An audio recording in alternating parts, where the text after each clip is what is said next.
je voulais très rapidement partager avec vous, au fond, une espèce de tableau rapide du monde et de ses désordres, et dans ce contexte de nos priorités. Parce que je crois que c'est ce qui, très profondément, doit inspirer notre action en France, en Europe et à l'international.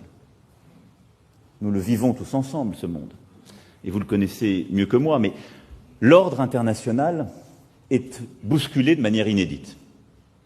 Mais surtout avec, si je puis dire, un grand bouleversement qui se fait sans doute pour la première fois dans notre histoire, à peu près dans tous les domaines, avec une magnitude profondément historique. C'est d'abord une transformation, une recomposition géopolitique et stratégique. Nous sommes sans doute en train de vivre la fin de l'hégémonie occidentale sur le monde. Nous nous étions habitués à un ordre international qui, depuis le XVIIIe siècle, reposait sur une hégémonie occidentale. Vraisemblablement française au XVIIIe siècle, par l'inspiration des Lumières, sans doute britannique au XIXe grâce à la révolution industrielle, et raisonnablement américain au XXe, grâce aux deux grands conflits et à la domination économique et politique de cette puissance. Les choses changent. Et elles sont profondément bousculées par les erreurs des Occidentaux,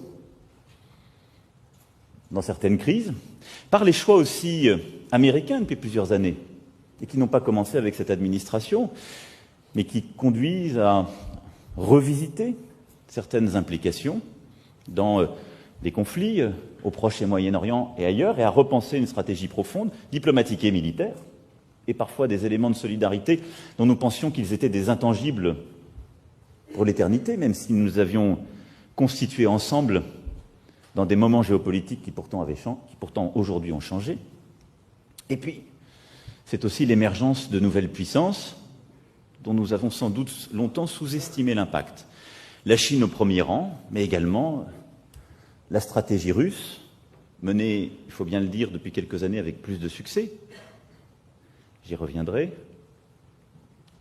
L'Inde qui émerge, ces nouvelles économies qui deviennent aussi des puissances pas seulement économiques mais politiques et qui se pensent, comme certains ont pu l'écrire, comme de véritables États-civilisations et qui viennent non seulement bousculer notre ordre international, qui viennent peser dans l'ordre économique, mais qui viennent aussi repenser l'ordre politique et l'imaginaire politique qui va avec beaucoup de force et beaucoup plus d'inspiration que nous n'en avons.